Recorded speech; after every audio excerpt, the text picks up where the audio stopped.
구독과 좋아요는 이 채널을 만드는데 가장 큰 힘이 됩니다.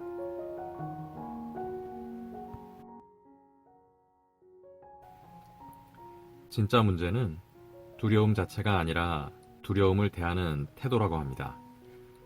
오늘은 자신감 수업이라는 책을 함께 나누도록 하겠습니다. 지은이 수전 제퍼스에 대해 간략하게 소개해드리겠습니다. 1987년 출간된 이 책은 지금까지 전 세계 100개국에서 1,500만 부가량 판매된 세계적인 베스트셀러입니다. 지은이 수전 제퍼스는 세계적인 심리학자로 두려움이 심리의 문제가 아니라 학습의 문제라는 점을 처음으로 밝혀 데일 카네기, 존 그레이와 어깨를 나란히 하는 자기계발 대가의 반열에 올랐습니다. 미국에서는 셀프 헬프의 여왕이라고 불리기도 합니다. 두려움을 용기로 바꿀 수만 있다면 누구나 자신감을 얻을 수 있을 것 같은데요. 일단 본문 중에 한 꼭지를 한번 함께 나누고자 합니다. 나를 행복하게 해줄 사람은 나 자신뿐. 스스로 삶을 책임진다는 말의 의미를 분명히 이해하기 어렵다면 보다 적극적인 삶을 살기 위해 필요한 조건을 생각해보자. 나는 우리의 삶의 모든 부분에 책임져야 한다고 말하는 것이 아니다. 어떤 사람들은 그렇게 주장하기도 한다. 그보다는 삶에서 일어나는 모든 일은 자신의 반응에 따라 달라질 수 있기 때문에 그에 대한 책임을 져야 한다는 표현이 정확하다. 인생을 스스로 책임지지 못하는 사람은 두려움을 극복하는 능력이 부족하기 때문에 스스로를 괴로움 속으로 밀어넣는다. 이 사실을 명심하자. 이제부터 자기 스스로 삶을 책임지려면 무엇이 필요한지 하나씩 살펴보자. 첫 번째는 외부 환경 탓하지 않기. 모든 걸 책임지라고? 하지만 이건 정말 내 탓이 아닌데? 라고 말할지도 모른다. 잘못은 그 사람, 사장, 아들, 경제, 어머니, 아버지, 친구에게 있다? 우리 머릿속에서 일어나는 일은 그 누구도 아닌 우리 자신에게 달려있다.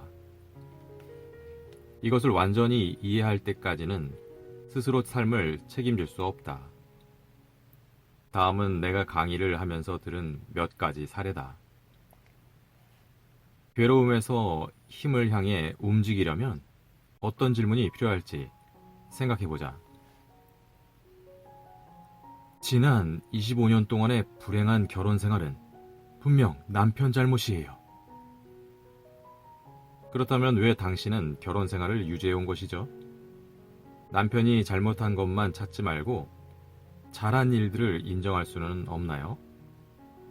당신의 태도가 너무 적대적이라서 남편이 대화를 시도하지 못하는 것은 아닐까요? 아들이 속만 썩여서 머리가 하얗게 샜다고요. 그렇다면 아들이 자기 길을 알아서 찾을 거라고 믿을 수는 없나요? 왜 항상 부모는 자식을 건사해야 한다고 생각할까요? 아들에게 지나친 기대를 하는 것은 아닌가요? 그를 있는 그대로 인정해 줄 수는 없나요? 고용시장이 불안해서 이 구질구질한 직장을 그만둘 수가 없어요. 그렇다면 고용 상황이 그렇게 안 좋다면 다른 사람들은 어떻게 취직할까요? 지금 다니는 직장에서 만족할 만한 것을 찾아봤나요? 왜 새로운 직장을 구하려는 시도조차 하지 않는 것이죠? 지금 다니는 직장에서 계속 불평만 하는 것이 아니라 당신이 원하는 것을 요구할 수는 없나요? 최선을 다했나요? 아이들 때문에 일을 계속할 수가 없어요. 그렇다면 아이들을 훌륭하게 키우면서 계속 일하는 사람들을 본 적 없나요? 만약 당신이 일하겠다면 남편이 육아에 도움을 줄 수 있지 않을까요? 당신이 원하는 일자리를 얻기까지 어떤 노력을 했나요? 만약 위의 사례를 읽으면서 남의 일처럼 느껴지지 않는 부분이 있다면 그 부분을 분발할 필요가 있다. 어떤 상황에 대해 외부 요인을 탓하게 되면 우리 안에 힘이 빠져나가고 괴로움과 무력감, 좌절을 불러온다는 것을 명심하자. 두 번째, 자기 자신을 탓하지 않기. 다른 사람을 탓해서는 안 된다고 해놓고 바로 말을 바꾸는 것처럼 들리는가? 그렇지 않다. 자신을 탓하며 괴로워하는 것은 삶을 책임지는 게 아니라 자신을 희생자로 만드는 것이다. 어떤 사람들은 다른 사람을 탓하느니 차라리 자신을 탓하는 게 낫다고 말하기도 한다. 스스로 불행을 자초했다고 생각하며 자책하고 자신을 폄하한다. 내가 또 내 인생을 엉망으로 만들고 있어. 난 구제불능이야. 언제 정신을 차릴까? 우리는 항상 주어진 상황에서 주어진 시간에 최선을 다했다. 또 지금 새로운 사고방식을 배우고 있으므로 이제부터 관점을 바꾸고 행동을 바꿀 수 있다. 과거나 현재 또는 미래의 행동에 대해서는 걱정할 필요가 없다. 모든 것이 괴로움에서 힘으로 가는 과정일 뿐이다. 배움의 과정에는 시간이 걸린다. 자신에게 관대해지자. 자책하지 말자. 그 무엇도 우리의 잘못이 아니다. 물론 우리 스스로 불행을 자초했을 수 있지만 그렇다고 자책할 이유는 없다. 단지 우리는 행복한 삶을 향해 가고 있을 뿐이다.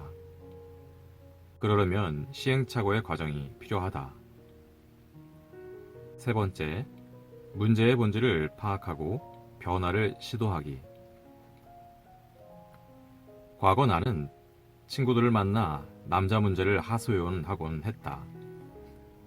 남자와의 관계에서 희생자 역할을 맡곤 했다. 그런 사실을 깨닫기까지 오랜 세월이 걸렸다. 나를 괴롭게 한 남자들은 실제로 힘든 면들을 지녔다. 한 사람은 늘 약속 시간에 늦었고, 한 사람은 짠돌이였으며, 한 사람은 백수였다. 한 사람은 골프에 미쳤고, 한 사람은 이혼해주지 않았다. 나는 몇 시간씩 전화를 붙들고 친구들에게 그들을 원망하는 소리를 했다. 친구들은 하소연을 들어주었고 나도 그들의 하소연을 들어주었다. 우린 한탄과 푸념으로 뭉친 집단이었다. 지치지도 않고 누군가를 원망했다. 우리가 항상 옳다고 생각했기 때문에 행복해지기 위해 노력할 필요가 없었다. 우리가 행복하지 않은 이유는 남자들 때문이었다. 그러는 동안에도 우리는 스스로 삶을 책임지고 있다고 생각했다. 앞서 이야기한 제인처럼 돈도 꽤 벌었고 독립해서 큰 집에 살고 있었기 때문이다. 하지만 스스로 삶을 책임지는 모습은 아니었다. 여전히 남자들이 행복하게 해주기만을 바라고 있었다. 그러다 마침내 나를 행복하게 해줄 사람은 나 자신밖에 없다는 것을 깨달았다. 깨달음을 얻은 후에야 성숙한 관계를 맺을 수 있었다. 이제 나는 남편에게 화낼 때마다 스스로에게 묻는다. 내가 할 수 있는 일인데 남편 탓을 하는 것은 아닐까? 그럼 답은 금방 나왔다. 내가 게으름을 피우고 있거나 해야 할 무언가를 그가 대신해 주기를 기대하며 그를 탓하고 있었던 것이다. 이렇게 문제가 무엇인지를 인식하고 나면 남편에 대한 분노도 사라진다. 한 번은 딸 레슬리에게 엄마는 정말 결혼을 잘한 것 같다는 말을 들었다. 나는 대답했다. 사실은 말이지, 아빠한테 문제 해결을 기대하지 않으니까 완벽한 남편이 되더라고. 이 말은 서로의 성장을 돕거나 위안이 되거나 상대를 보살펴주는 역할을 기대하지 말라는 것이 아니다. 스스로 삶을 책임지지 못하면 배우자가 아무리 사랑을 주어도 밑빠진 독에 물붓기처럼 허무해진다는 말이다. 만약 배우자가 정말로 필요한 관심과 애정을 주지 않는다면 그를 떠나는 편이 현명할 수도 있다. 하지만 우선 자신에게 물어야 한다. 그 사람이 정말 고약한 것인지, 아니면 단지 스스로의 삶을 책임지지 못하는 것인지. 그 과정에서 배우자와 함께하지 않는 방향으로 결정하고 다른 배우자를 찾는 것도 자신의 인생을 책임지는 선택이다. 과거에는 그 사람과 함께하기로 선택했고 이제는 그 사람을 떠나기로 선택하는 것뿐이다. 그의 잘못은 없다. 그 사람 역시 주어진 상황에서 나름대로 최선을 다했을 것이다. 이처럼 스스로의 삶을 책임진다면 상대방에게 화가 나지 않는다. 관계 외에도 우리가 힘을 소모하는 부분들이 많이 있을 것이다. 생활 전반에서 우리 스스로 책임지고 있지 않은 부분이 있는지 생각해 본다. 네 번째, 머릿속으로 떠드는 악마 다스리기. 우리 머릿속에는 우리를 미치게 만드는 작은 악마가 살고 있다. 머릿속 작은 악마는 우리를 두려움에 꼼짝 못하게 한다. 좌절하게 하고 결핍을 느끼게 하고 패배할지도 모른다고 경고한다. 우리는 그 존재에 너무 익숙해져 끊임없이 부정적인 말을 하는 것을 눈치채지 못한다. 나도 처음으로 그 존재를 알았을 때 충격을 받았다. 우리가 방심하고 있으면 머릿속의 악마가 날뛴다. 사장은 진짜 한심해. 내가 얼마나 열심히 일하는데. 아부하는 직원이나 좋게 보고 열심히 일해봤자 돌아오는 건 없네. 머리를 잘 굴리는 게 중요해. 성실히 일한다고 누가 알아줘? 다른 직장을 알아보자. 하지만 요즘 취업난도 심각하다던데 쉽게 일자리를 구할 수 있을까? 박사학위까지 마쳤다면 더 좋은 기회가 생겼을 텐데. 에이, 꼼짝도 못하잖아. 아, 짜증나. 전화해볼까? 아니야. 전화하면 아마 내가 너무 뻔뻔하다고 생각할 거야. 그렇다고 전화를 안 하자니 내가 무관심하다고 생각하면 어쩌지? 그냥 전화해볼까? 아니야. 전화하면 집착한다고 뒷걸음질 칠지도 몰라. 왜 전화를 안 하는 걸까? 오늘 점심 때 너무 차갑게 대했나? 좀 다정하게 대할걸. 아니다. 요즘 내 상태가 별로야. 예쁜 옷 입을걸. 너무 뚱뚱해 보였을지도 몰라. 화장도 엉망이었어. 화나 보였는데 혹시 어제 내가 다니엘이랑 데이트했다는 소문 들은 거 아니야? 휴, 내가 매일 자기 전화만 기다리는 줄도 모르고 이번 주에 만나면 왜 전화 안 했냐고 물어봐야겠어. 근데 이번 주 영화 보러 가기로 한 건 기억하고 있을까? 나한테 너무 무심한 거 아니야? 만나면 따져야겠어. 많은 사람이 머릿속 악마와 대화를 한다. 누구나 살다 보면 머릿속에서 떠드는 이런 목소리에 사로잡혀 완전히 기분을 망쳐버릴 때가 있다. 다행히 이런 부정적인 생각을 제거할 수 있는 아주 효과적인 방법이 있다. 우리를 피해의식에 사로잡히게 하는 그 목소리를 다정한 친구의 목소리로 바꾸는 것이다. 그렇게 부정적인 생각들을 제거하면 혼자 있는 시간도 즐거울 수 있다. 다섯 번째, 두려움의 실체 파악하기. 어째서 원하는 상황에서 벗어나지 못하는지를 알면 훨씬 현명하게 행동할 수 있다. 몇 가지 사례를 보자. 진이라는 사람이 있군요. 진은 직장이 마음에 들지 않아 하루빨리 그만두고 싶다. 그녀는 자신을 희생자라고 생각한다. 불쌍한 진, 머릿속 악마가 끊임없이 만약 그랬다면 이라는 말로 그녀를 괴롭혔다. 만약 취업 시장이 지금보다 괜찮았다면 다른 직장을 구할 수 있었을 텐데, 만약 지금보다 능력을 갖췄다면 더 많은 기회를 잡았을 텐데. 진은 희생자 역할을 맡는 것이 편했을 것이다. 그대로 눌러앉으면 새 직장을 찾아다니면서 퇴짜 맞을 염려가 없을 테니까. 지금 일이 마음에 들지 않지만 어려운 일도 아니기에 자신의 능력에 대해 고민할 필요가 없었다. 근무 시간을 채우기만 하면 되는 비교적 안정적인 직장이었다. 그런데 그녀는 적어도 3가지 선택을 할 수 있다. 첫 번째는 지금 직장에 남아 계속 불평하는 것. 두 번째는 지금 하는 일을 즐거운 마음으로 하는 것. 세 번째는 원하는 다른 직장을 구하는 것이다. 진이 자신의 무사안일주의를 자각하면 새로운 직장을 찾을 수 있다. 피해의식에 사로잡혀 있을 때는 아무것도 할 수 없다. 케빈. 케빈이라는 사람이 있습니다. 케빈은 5년 전에 아내와 별거했다. 재혼하고 싶은 사람을 만났지만 아내와 아이들에게 이혼하겠다고 말할 수 없었다. 새로 만난 여성은 이혼하지 않으면 떠나겠다고 했다. 그의 머릿속 작은 악마는 말했다. 만약 이혼 얘기를 꺼내면 아내가 자살할지도 몰라. 아이들이 다신 나와 말도 섞지 않을 거야. 그는 죄책감에 빠져서 꼼짝 못하고 있었다. 결국 전문가 상담을 받았고 모든 것이 두려움 때문이라는 것을 알게 되었다.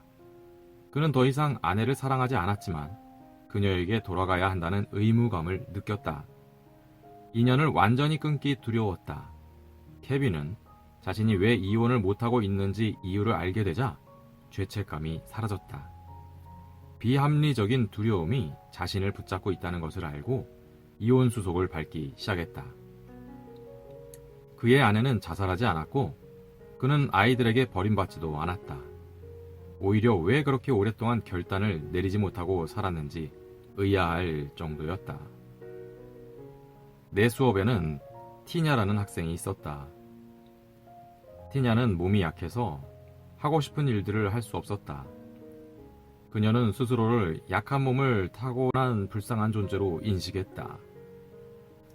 나는 수강생들에게 현실에 안주하고 그대로 머물러 있을 때 어떤 보상을 받을 수 있을런지를 적어보라고 했다. 다른 수강생들은 그녀가 몸이 약하다는 핑계로 사람들의 관심을 얻어왔고 바깥 세상에 나아가지 않아도 된다는 것을 지적했다.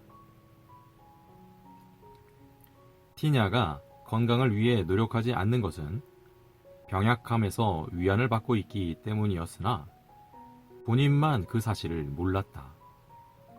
어린 시절 그녀가 관심 받을 수 있었던 이유는 몸이 아파서였다. 그래서 그녀의 무의식은 몸이 아프도록 내버려둔 것이다. 처음에 티냐는 그들의 말을 부정했다. 하지만 어쩌면 스스로 자신의 건강을 해치고 있었는지도 모른다는 사실을 깨닫고 마침내 선택해야 했다.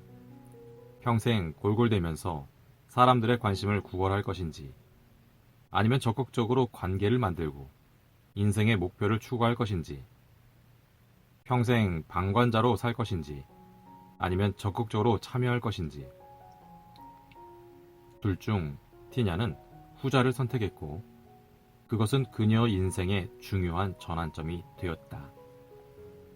위 사례들을 보면 사람들이 꼼짝 못하는 이유가 그들 자신에게 있다는 걸 알 수 있다. 일단 어떤 동기가 숨어 있는지를 알면 그것의 정체를 파악하는 것은 어렵지 않다. 당신도 연필과 종이를 들고 앉아 하나씩 써보자. 스스로는 잘 모르지만 다른 사람 눈에는 잘 보이는 것들도 있다. 친구들이 우리에 대해 더 많이 알고 있을지도 모른다. 리스트를 작성하고 나서 친구들에게 피드백을 받아보는 것도 좋다. 6번째, 원하는 것을 찾고 행동으로 옮기기. 많은 사람이 스스로 자신의 삶을 디자인하지 않는다. 되는 대로 수동적으로 살면서 불평할 뿐이다. 완벽한 배우자, 완벽한 직장, 완벽한 친구가 나타나 주기를 기다리며 인생을 허비한다. 누가 무언가를 주기만을 기다리지 말자. 우리에게 원하는 것을 스스로 창조할 힘이 있다는 것을 믿어야 한다. 분명한 목표, 성실함, 행동이 더해진다면 목표 달성은 단지 시간 문제일 뿐이다. 다른 삶을 살기 원한다면 목표를 정해서 전진해야 한다. 어떤 삶을 살고 싶은지 생각해보자.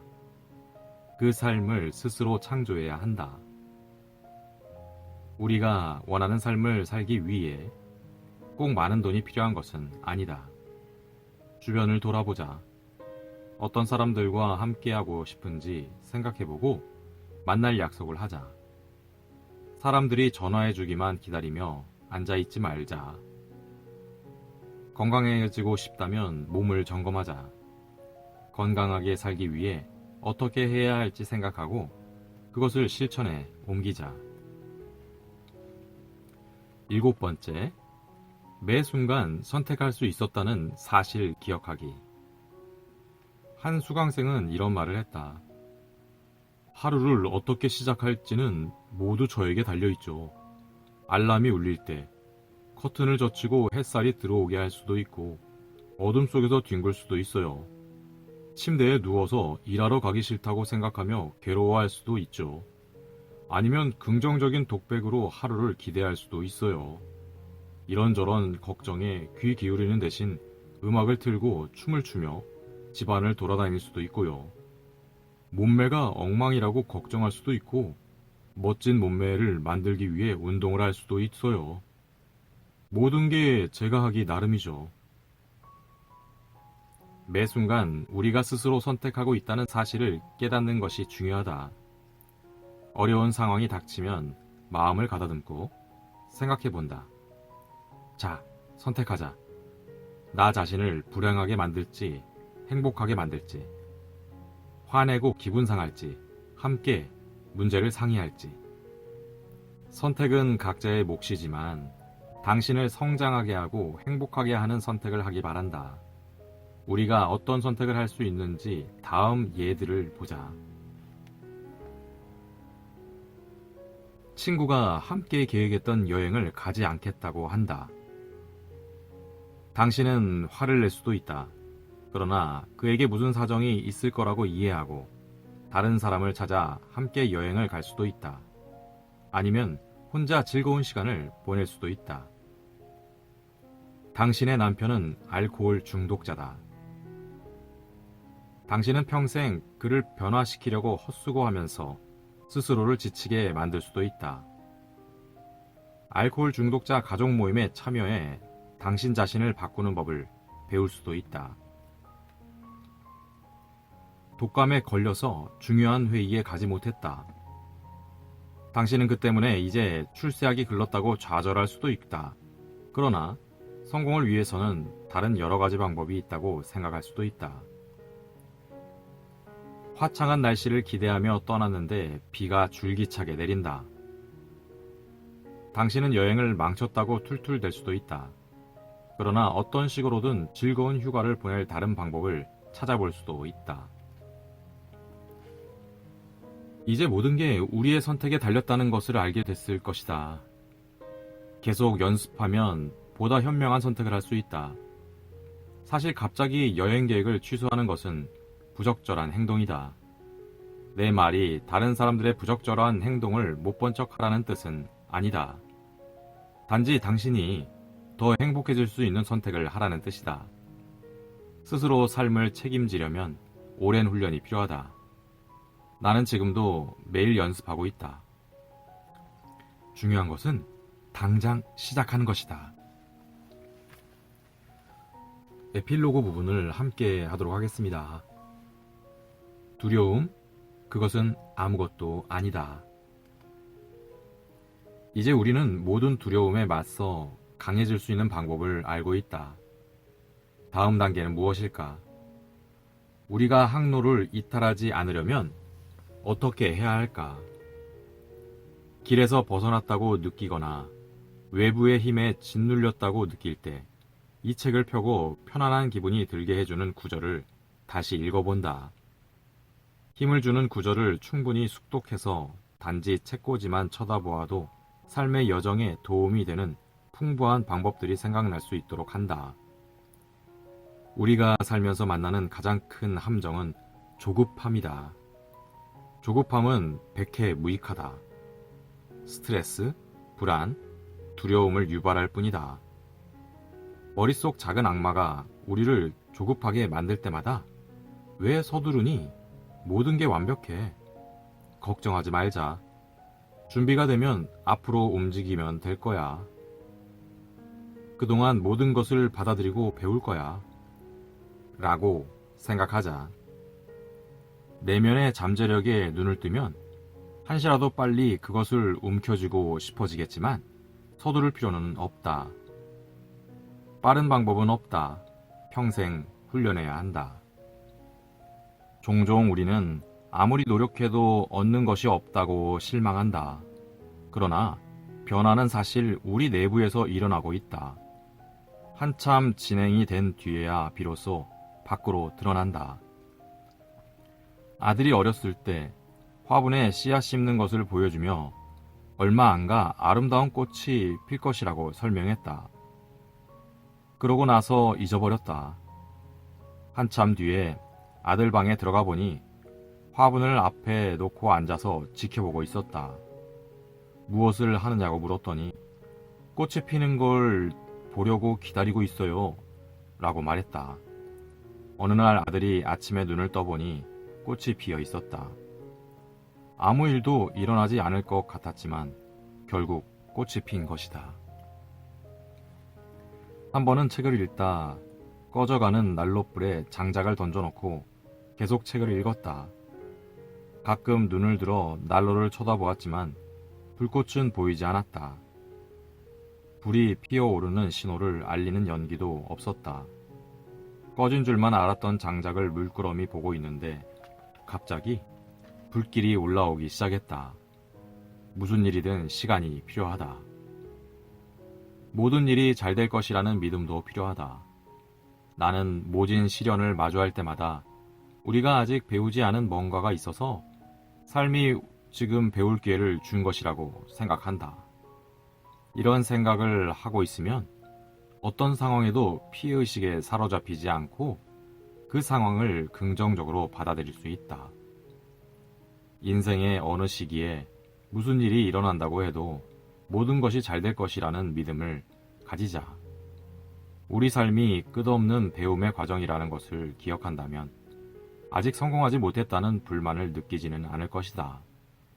나는 지난 몇 년간의 경험을 통해 인생의 많은 기쁨은 도전에 있다는 것을 깨달았다. 직관을 믿자. 만일 지금 가고 있는 길에서 기쁨, 만족, 창의성, 사랑, 애정을 느끼지 못한다면 올바른 길이 아니다. 이 길은 내 길이 아니야. 이번에는 어떤 길에 도전해볼까? 라고 생각하자. 외부 상황을 변화시킴으로써 우리 내면을 바꿀 수 있다고 생각하면 착각이다. 우리의 내면을 바꾸어야 외부 상황을 바꿀 수 있다. 우리 마음속 길을 가는 것은 산을 오르는 것과 비슷하다. 올라가는 것은 어렵지만 멈춰 주위를 둘러볼 때마다 점점 더 장관이 펼쳐진다. 높이 오를수록 시야가 확장되고 전체가 보이면서 세속으로부터 초연해진다. 여유가 생기고 자유로워진다. 아름다운 경치가 우리를 더 높이 올라가게 한다. 이러한 경지에 이르면 관대해진다. 더 높은 장소에서 내려다보면 더 많은 것이 보인다. 문제가 있는 사람들이라고 해도 구제불능은 아니다. 그들 역시 훌륭한 내면을 지니고 있지만 아직 발견하지 못했을 뿐이다. 그들이 겪는 고통에 공감하고 지나치게 가혹한 판단을 하지 않아야 한다. 산을 계속 올라가기만 하는 것은 아니다. 올라가다가 멈춰 쉬면서 재충전을 하기도 한다. 우리의 여행도 마찬가지다. 때로 성장이 멈춘 것처럼 보일 수도 있지만 그렇지 않다. 단지 더 높이 올라가기 위해 숨을 고르고 있는 것일 뿐이다. 배우기 위해서는 태어난 순간부터 몸에 밴 믿음과 습관을 버려야 할지도 모른다. 아하! 하고 깨닫는 순간 갑자기 변화가 일어난 것처럼 느낄 수 있지만 사실 그렇지 않다. 순간적인 통찰 역시 지금까지 일어났던 모든 변화의 산물이다. 우리의 무의식은 컴퓨터처럼 우리가 모르는 사이에 정보를 검색하고 분류하며 어느 순간에 불쑥 해답을 내놓는다. 여행을 계속할수록 이러한 통찰이 자주 일어날 것이다. 우리의 의식이 저항을 버리고 새로운 사고방식을 받아들이게 될 것이다. 무슨 일이든 초기 단계에는 가장 힘이 들고 높은 집중력이 요구되기 마련이다. 때때로 마침내 알았다고 생각했는데 사실은 그렇지 못했다는 것이 드러나기도 한다. 나는 항상 우리는 먼 길을 가야 한다 라는 레나르 혼스의 말을 기억하고 겸손해지려고 노력한다. 배움에는 끝이 없다. 그리고 경험은 가장 훌륭한 스승이다. 마저리 윌리엄스의 헝겊 토끼의 눈물에는 우리가 삶의 여정에서 느끼는 고뇌와 기쁨을 아름답게 표현한 구절이 나온다. 타가소에 사는 인형인 털없는 말과 토끼가 진짜가 되는 것에 대해 이런 대화를 나눈다. 털이 빠지면 아프지 않니? 토끼가 물었다. 가끔 아파. 털없는 말이 말했다. 그는 거짓말을 할 줄 몰랐다. 하지만 진짜가 되면 아픈 것은 상관없어. 진짜가 되는 것은 갑자기 일어나는 일이니? 아니면 조금씩 일어나는 거야? 토끼가 물었다. 한 번에 되지는 않아. 털없는 말이 말했다. 오랜 시간이 걸려야 되는 거지. 그래서 쉽게 화를 내거나 성질이 급하거나 무모한 사람들은 진짜가 되기 어려워. 일반적으로 진짜가 될 때쯤에는 사람들의 다정한 손길에 털이 대부분 빠지고 눈은 푹 꺼지고 관절은 약해지고 아주 초라해지지. 하지만 아무래도 상관없어. 왜냐하면 진짜가 되면 추해 보이지 않으니까. 모르는 사람들 눈에는 추해 보이겠지만 우리 앞에는 즐겁고 경이로운 경험들이 기다리고 있다. 때로는 흐름과 하나가 되는 희열을 경험할 것이며 때로는 진로를 벗어나는 고통을 겪기도 할 것이다. 그때마다 우리는 혼자가 아니라는 것을 기억하자. 이 세상에는 우리가 시련을 겪을 때 도움을 받을 수 있는 것들이 얼마든지 있다. 한 학생이 이렇게 말했다. 저는 계속 책을 읽어요. 언젠가 그런 책들 중에 하나가 도움이 되겠죠? 내가 대꾸했다. 아니요. 당신이 받아들이지 않는 한 어느 것도 도움이 되지 않아요. 이 책도 마찬가지다. 수동적으로 대하지 말고 흡수하자. 행복을 향해 우리를 들어 올리는 근육은 자주 사용하지 않으면 약해진다. 우리가 몸을 움직이지 않으면 약해지는 것과 같다. 행동하라. 하늘은 스스로 돕는 자를 돕는다.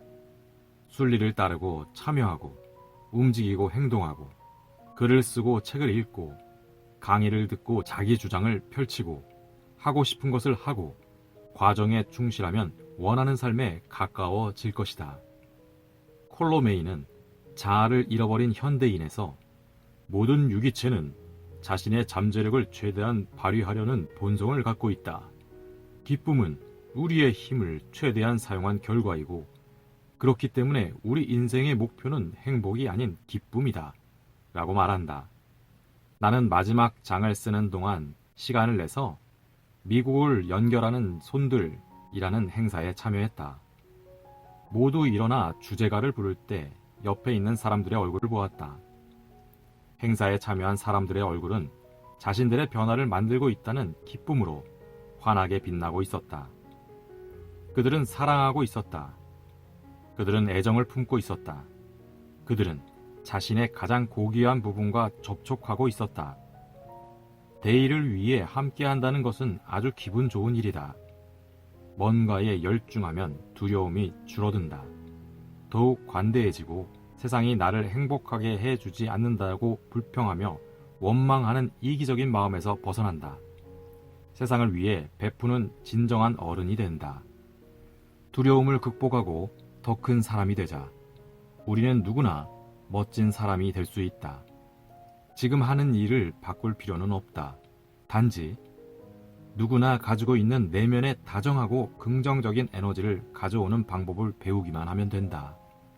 학생, 회사원, 주부, CEO, 청소부, 교사, 영화 제작자, 판매원, 변호사 등 누구나 어떤 식으로든 세상에 기여할 수 있다. 두려워도 도전하자. 이 책은 행복하고 역동적인 삶을 살고 싶은 사람들에게 참 유용한 책입니다. 이 책을 읽은 많은 독자들이 그랬듯이 여러분들도 이 책에서 큰 도움 받고 자신감을 얻기를 바라겠습니다. 두려움을 용기로 바꿀 수만 있다면 자신감 수업이었습니다.